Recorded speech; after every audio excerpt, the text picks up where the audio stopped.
नमस्कार। आज हामी नेपाली साहित्यको आकाशमा चम्किरहने एक यस्तो ताराको कथामा डुब्दैछौँ जसको नाम थियो पारिजात।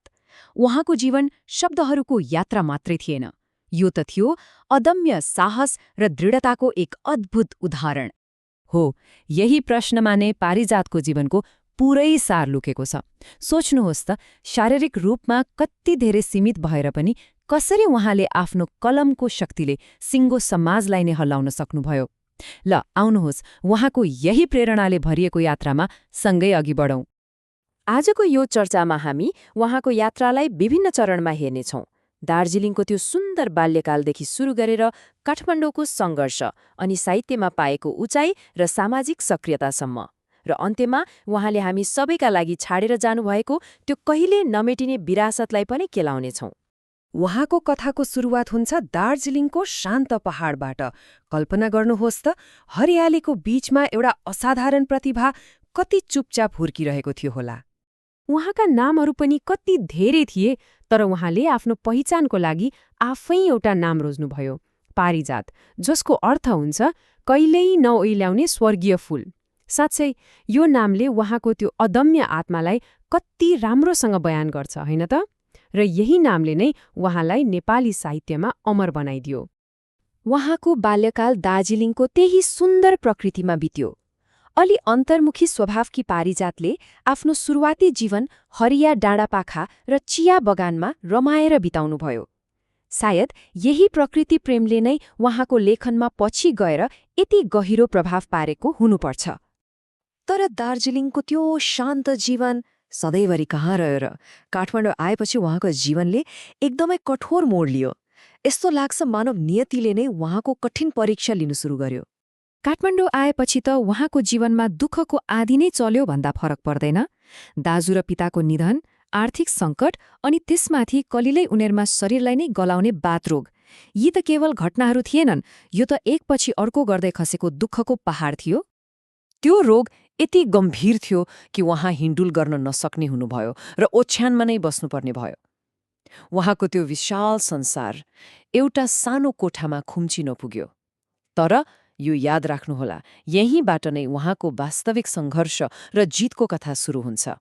हो, त्यही मौनता र पीडाको बीचबाट उहाँको जीवनमा एउटा यस्तो मोड आयो जहाँ उहाँले आफ्नो सबैभन्दा ठूलो शक्ति पत्ता लगाउनुभयो, र त्यो शक्ति थियो उहाँको कलम।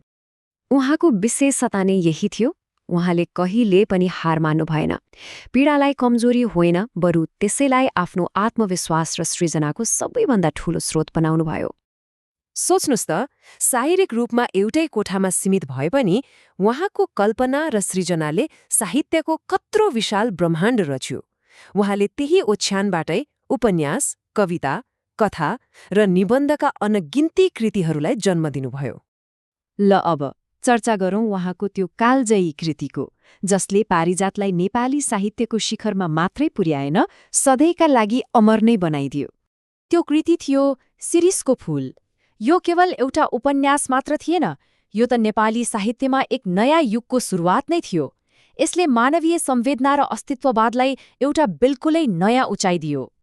शिरीषको फूलले 2022 सालमा नेपाली साहित्यको सबैभन्दा प्रतिष्ठित सम्मान मदन पुरस्कार जित्यो। तर यसको यात्रा यतिमै रोकिएन।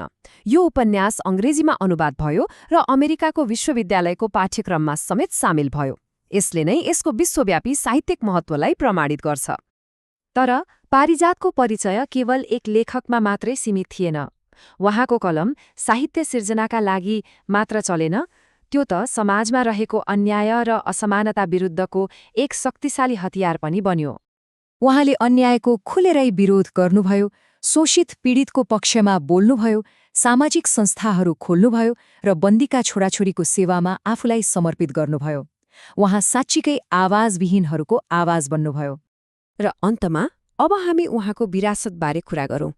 आखिर किन उहाँको कथा आज पनि त्यत्तिकै सान्दर्भिक र प्रेरणादायी छ त? उहाँले आफ्नो जीवनकालमा मदन पुरस्कार जस्ता प्रतिष्ठित सम्मानसहित अनगिन्ती पुरस्कारहरू पाउनुभयो। तर यी केवल सम्मान थिएनन्, यो त उहाँको साहित्यिक र सामाजिक योगदानप्रति समाजको गहिरो कदर थियो।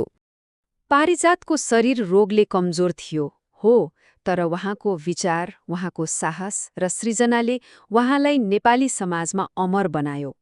उहाँको आत्माको शक्तिले भौतिक सीमाहरूलाई पनि जित्न सक्छ भन्ने यो एक उत्कृष्ट उदाहरण हो। पारिजातको जीवनले के देखाउँछ भने एक व्यक्तिको आवाजमा कति धेरै शक्ति हुन्छ। उहाँको कथाले हामी सबैको मनमा एउटा महत्त्वपूर्ण प्रश्न छाडेर जान्छ। हामी प्रत्येकले आफ्नो आवाज र क्षमतालाई एक राम्रो संसार निर्माण गर्न कसरी प्रयोग गर्न सक्छौं होला। यही विचारसँगै आजको यो प्रस्तुति यही समाप्त हुन्छ। नमस्कार।